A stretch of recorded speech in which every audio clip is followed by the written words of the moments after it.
Click کریں۔ اے اہل علم، اے وارثان رسول، اس طرح رہو کہ آپ دنیا سے نہ نکلیں، کہ دنیا کو آپ کی ضرورت ہے، حضور کا دین پہنچا رہے ہیں۔ ایسے رہیں کہ آپ دنیا سے نہ نکلیں، دنیا آپ سے نکل جائے۔ بس بلے شاہ صاحب سے کسی نے پوچھا تھا رب کیسے ملتا ہے؟ انہوں نے کہا تھا بلیا رب دا کی پانا، ادھروں پٹنا ادھر لانا، بس اتنا سا فرق ہے، ایک سوئچ کی تبدیلی ہے۔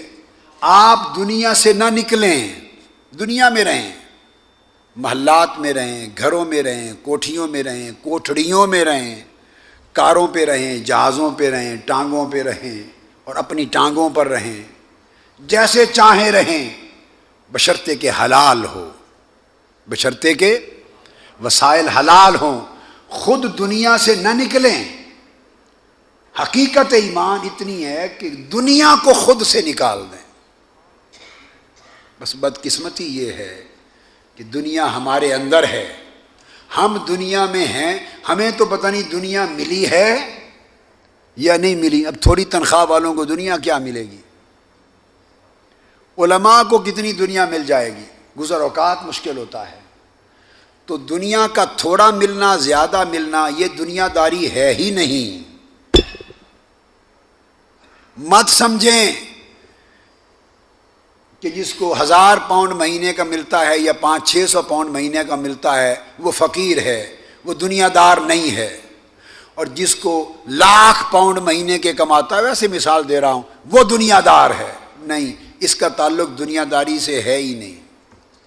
1,00,000 کمائے، لاکھ کمائے یا ککھ کمائے، لاکھ رکھے یا ککھ رکھے، یہ دنیا نہیں ہے، نہ دنیا داری ہے۔ کھانے کو کچھ بھی نہ ہو پر دنیا کا لالچ دل میں ہو، یہ دنیا داری ہے۔ وہ عرض کرتے ہیں عزفت نفسی عن الدنیا، میں نے اپنی جان کو دنیا سے جدا کر دیا ہے۔ حارثہ تو پھر کیا ہوا ہے؟ جب سے تم نے اپنے باطن کو دنیا سے نکال لیا ہے، اپنے قلب کو، جان کو، تو کیا ہوا؟ وہ جواب دیتے ہیں وَأَسْهَرْتُ لِذَلِكَ لَيْلِي، آقا جب سے دنیا سے جدا ہو گیا ہوں تو ساری رات یا رسول اللہ صلی اللہ علیہ وآلہ وسلم بیدار رہتا ہوں، ساری رات بیدار رہتا ہوں۔ وَظْمَأْتُ نَهَارِي، اور سارا دن پیاسا رہتا ہوں۔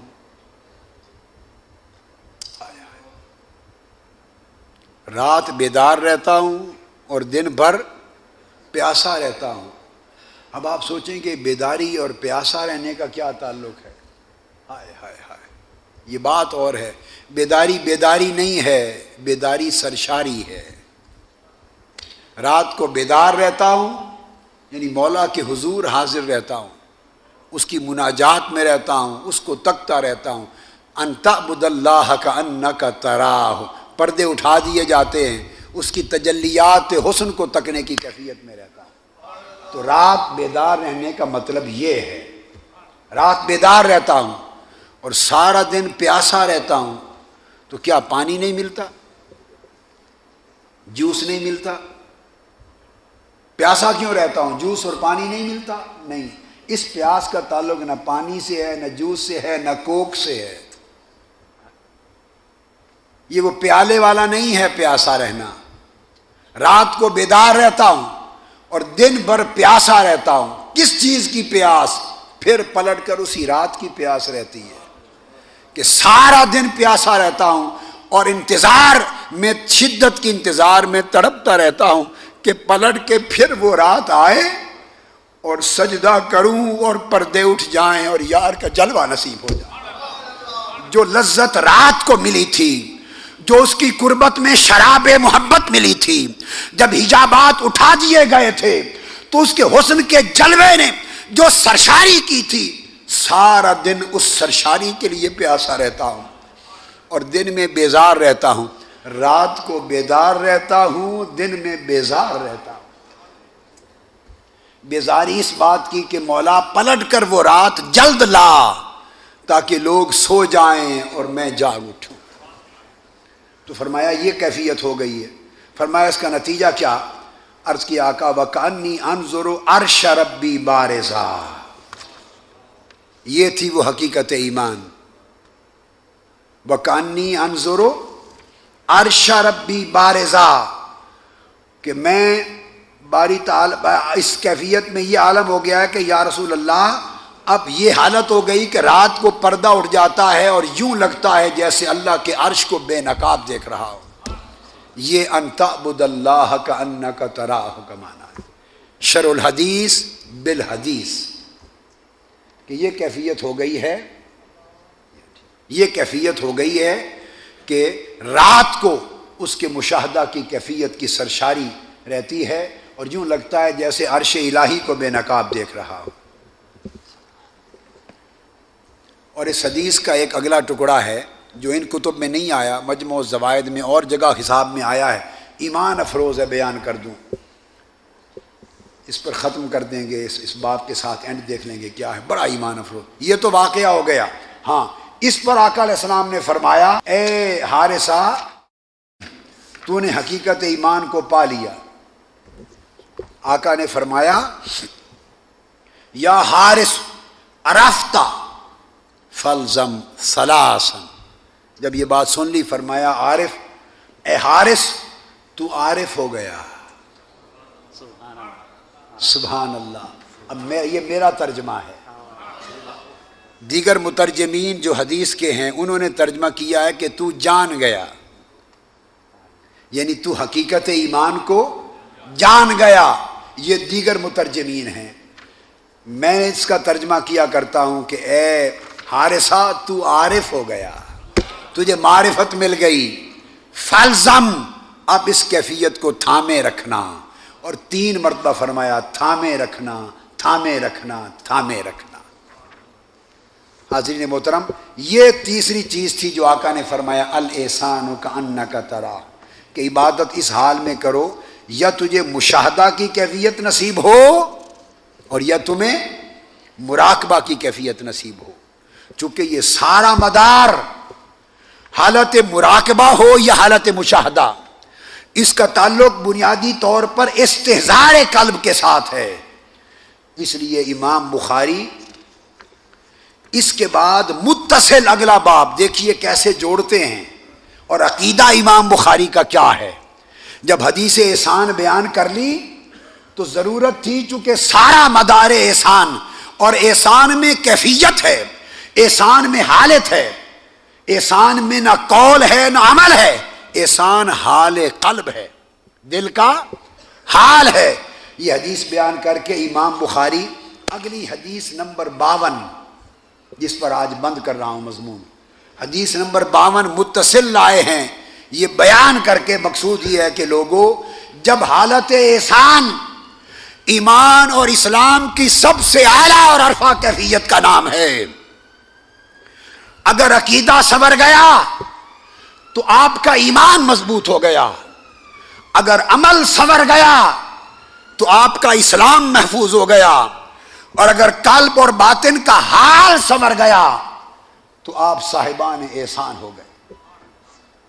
اب فرماتے ہیں امام بخاری چونکہ مدار تزکیہ کا، احسان کا، حالت مراقبہ کا، حالت مشاہدہ کا، اور ساری ترقی اعمال ایمان کا مدار چونکہ قلب پر ہے، اگلی حدیث لائے ہیں کہ کوشش کرو کہ اسی دل کی اصلاح ہو جائے، یا بھڑوا دل سنور جائے،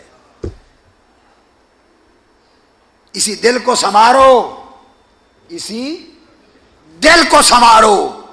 فقہا کا کام یہ ہے کہ وہ احکام اور اعمال کے لیے جسم کے اعمال سنوارتے ہیں، علماء کا کام یہ ہے کہ وہ عقائد سنوارتے ہیں، اور اہل حال صوفیاء کا کام یہ ہے کہ وہ دل کو سنوارتے ہیں۔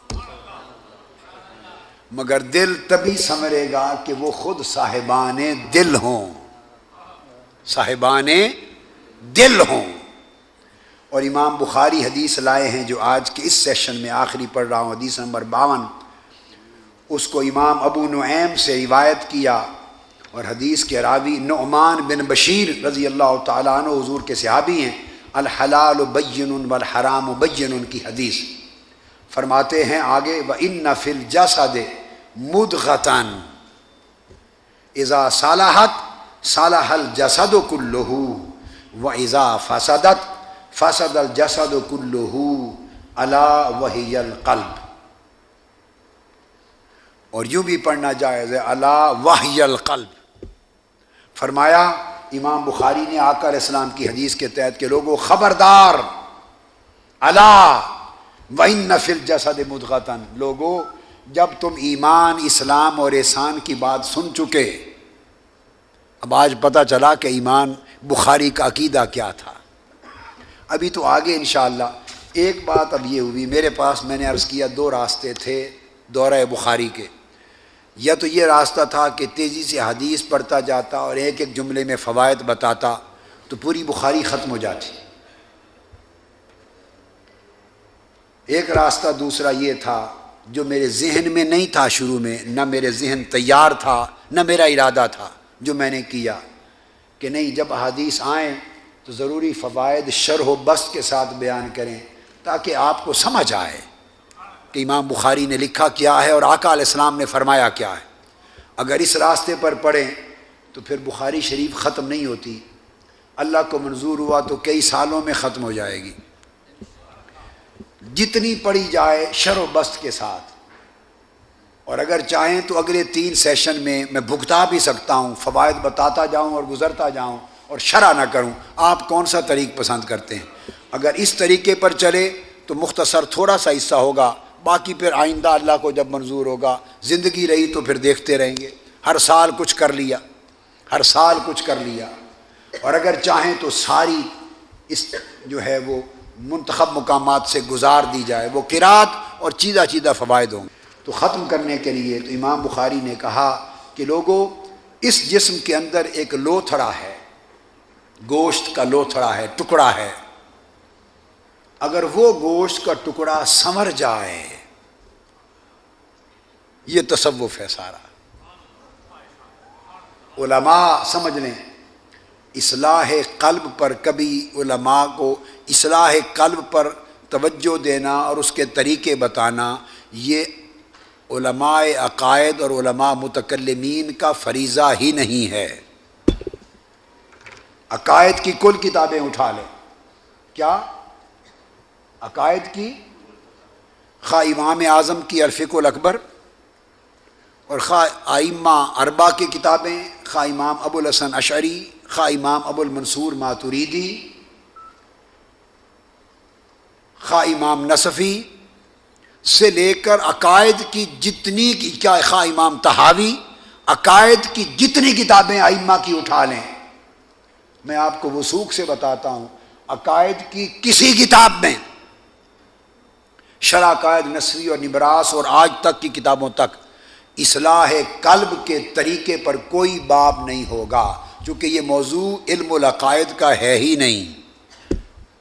اب کسی کو مسئلہ درپیش ہو جائے کہ دل بگڑ گیا ہے، دل میں شکوک آ گئے ہیں، دل میں ارتیاب اور ریب اور شک آ گیا ہے، دل دنیا کی طرف راغب اور مائل ہو گیا ہے، دل میں یکسوئی نہیں، دل میں لذت اور کیف نہیں، عبادت کی طرف دل نہیں لگتا، اگر یہ سوالات آ جائیں اور آپ علم العقائد کے ماہرین کی طرف جائیں، کتابیں دیکھیں، تو عقیدہ پر کوئی کتاب، خواہ وہ اہل سنت نے لکھی ہو، خواہ اہل تشیع نے لکھی ہو، خواہ علماء بریلی نے لکھی ہو، خواہ علماء دیوبند نے لکھی ہو، خواہ سلفی علماء اہل حدیث نے لکھی ہو، خواہ سعودی علماء نے لکھی ہو، خواہ کسی اور نے لکھی ہو، خواہ اہل تشیع نے، کسی بھی مکتب فکر کے علماء کی کتابیں جو عقائد پر ہیں، اس میں ایک باب تو کیا فصل بھی نہیں ملے گی کہ دل بگڑ گیا ہو تو اصلاح کیسے کرنی۔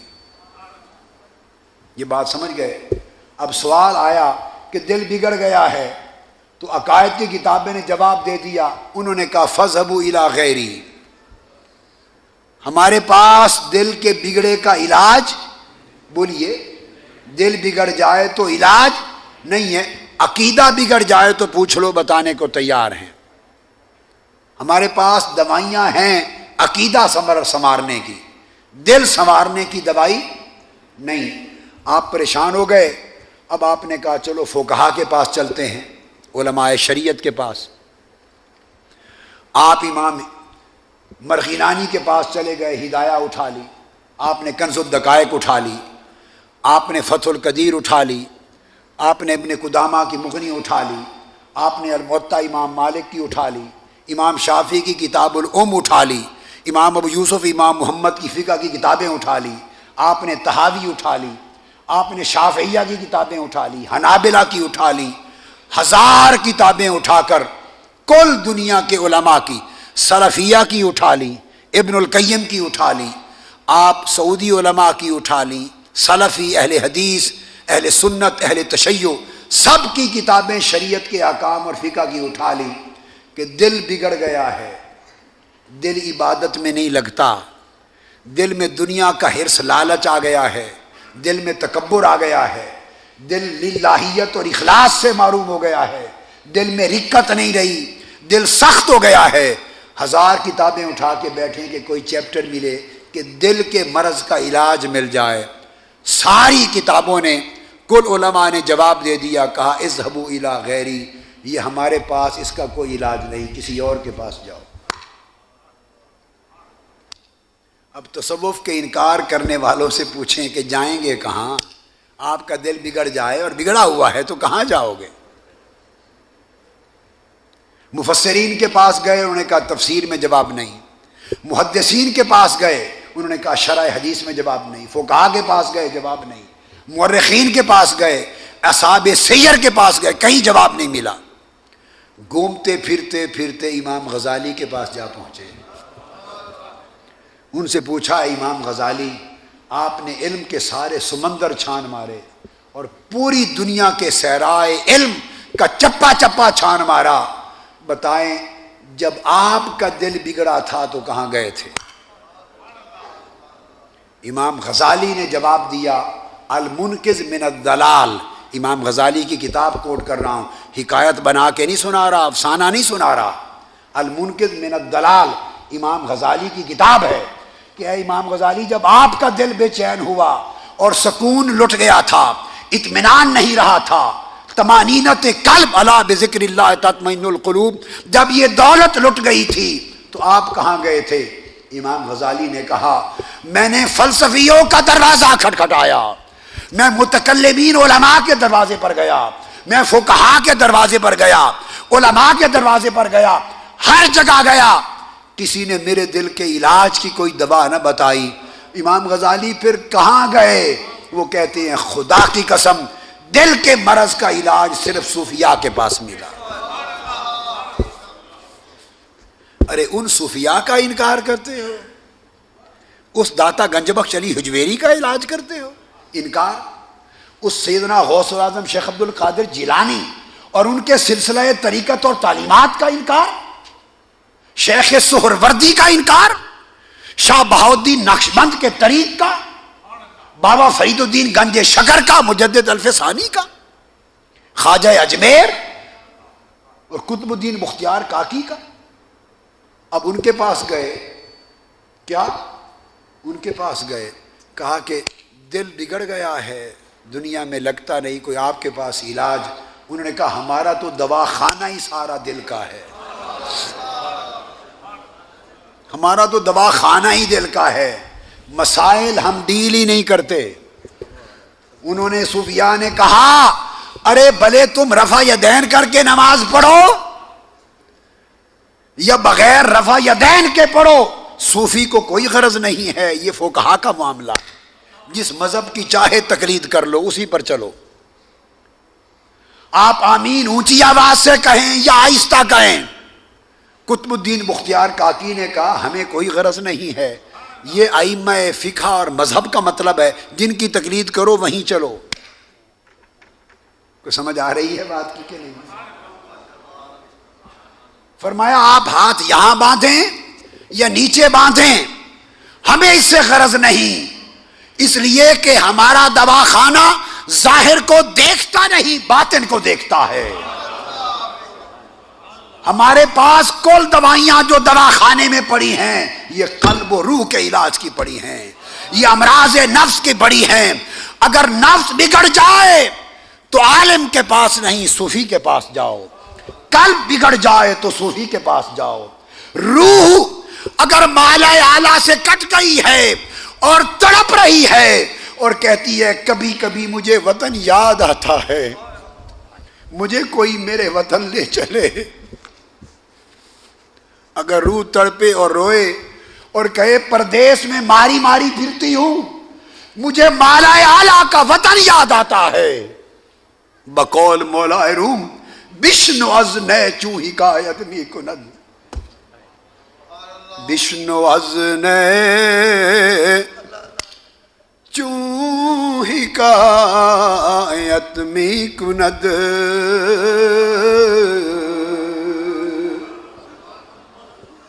وز جدائی ہا شکایت می کند،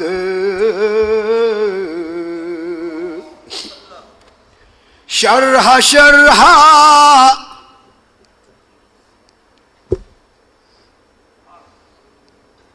سینہ خواهم از فراق، تا بگویم شرح درد اشتیاق۔